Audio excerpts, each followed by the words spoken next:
कुछ लोग हैं जो इस तरह के बयान देते हैं, जो टीआरएफ अपने सोशल मीडिया प्लेटफॉर्म पर लिखता है कि मेहमान हमारी तहजीब बिगाड़ रहे हैं, कल्चरल इन्वेजन हो रहा है, अल्कोहलिज्म और वल्गरिज्म फैलाई जा रही है।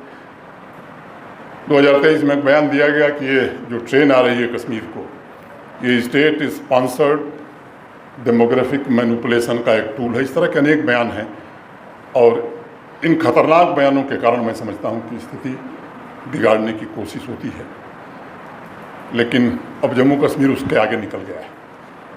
अब वो समय बीत गया है कि आतंकवादी आकर के प्रधानमंत्री कार्यालय में बैठ कर के बात करे।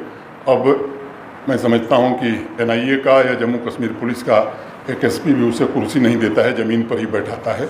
इसलिए स्थिति में बड़ा बदलाव आया कि जो 5 अगस्त 2019 को फैसला देश की संसद ने लिया, मैं मानता हूँ कि भारत के वर्तमान प्रधानमंत्री आदरणीय नरेंद्र मोदी जी की दृढ़ राजनीतिक इच्छा शक्ति का परिणाम था और उसका ये प्रतिफल है। और मैं समझता हूँ कि उद्देश्य भी यही था कि जम्मू कश्मीर भयमुक्त हो, आतंकवाद से मुक्त हो, शांति के प्रतीक के रूप में देश के बाकी राज्यों की तरह वो भी अपनी जगह बना सके। मुख्य रूप से ये उद्देश्य रहा होगा। 22 अप्रैल की घटना के बाद जिस तरह से जम्मू कश्मीर की आवाम या आम आदमी सड़क पर आया, पाकिस्तान और आतंकवाद के खिलाफ जिस तरह से वो खड़ा हुआ, वो मैं समझता हूँ कि शायद 5 साल में मैंने तो कभी नहीं देखा था। अनेक लोगों से मैंने बात की है, वो कहते हैं कि 50 वर्ष में भी ऐसा दृश्य हमने नहीं देखा था। ऑपरेशन सिंदूर में भारत के शूरवीरों ने दुनिया को दिखा दिया है कि अगर भारत की तरफ आंख उठाकर कोई देखेगा तो उसका माकूल जवाब दिया जाएगा।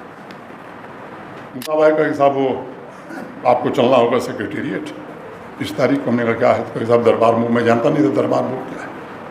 तो जब मैं गया, जो दृश्य देखा, तो 247 ट्रकों पर फाइल लद करके श्रीनगर से जम्मू के लिए रवाना हो रही थी। मुझे बताया गया कि 800 कमरे 6 महीने जम्मू में किराए पर लिए जाते हैं और 1000 कमरे होटल में श्रीनगर में लिए जाते हैं। तो उस दिन तो मेरे पास कोई विकल्प नहीं था, लेकिन मैं तय किया कि मई में जब हम आएंगे, अप्रैल के लास्ट फ्राइडे को जब जम्मू से श्रीनगर, तो कोई ट्रक फाइल लेकर नहीं जाएगी।